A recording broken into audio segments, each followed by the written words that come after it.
what I'm here to talk to you about today is actually based on a book I wrote called Brand Like a Rock Star. And the idea is pretty simple.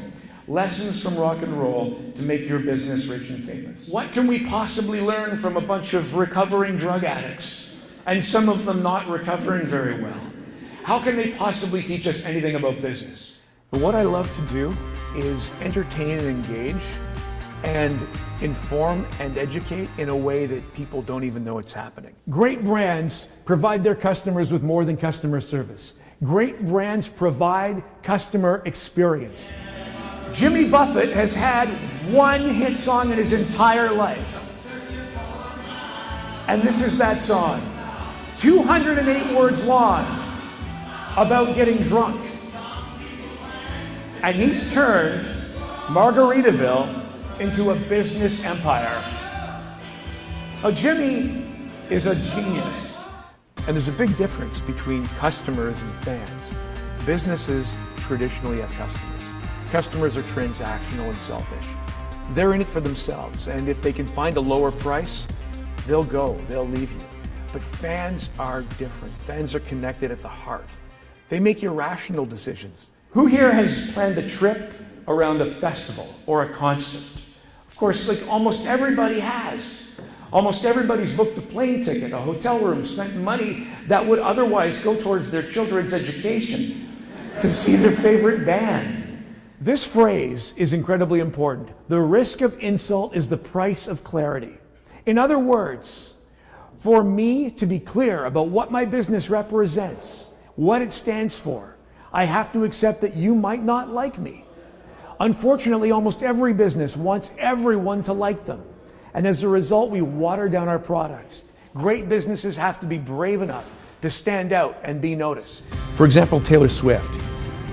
Taylor's an artist who builds her fan base one by one. She's one of the biggest stars on the planet, yet she treats her fans like individuals backstage, and when she meets them, she gives them everything she's got and builds one-on-one her customer base. A lot of people didn't like Kiss. I remember growing up, I'm 49, so I grew up in the late 70s. I remember Kiss and how much they scared me. And I remember who hated Kiss, like my parents, the priest, teachers, cops, anyone in a suit, people over 30, almost everyone hated Kiss. But the people who loved Kiss loved them so much that they became known as the Kiss Army.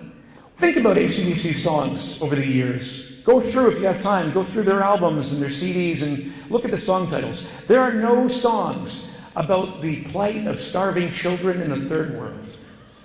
There are no songs about how much it hurts when someone you love walks out on you.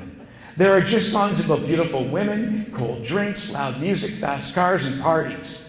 AC/DC is singular in what they do. 40 years, pretty much the same song over and over again, the same chords over and over again, and it's absolute genius. You know, I come from the music industry, and I've, for 35 years, been part of the entertainment business.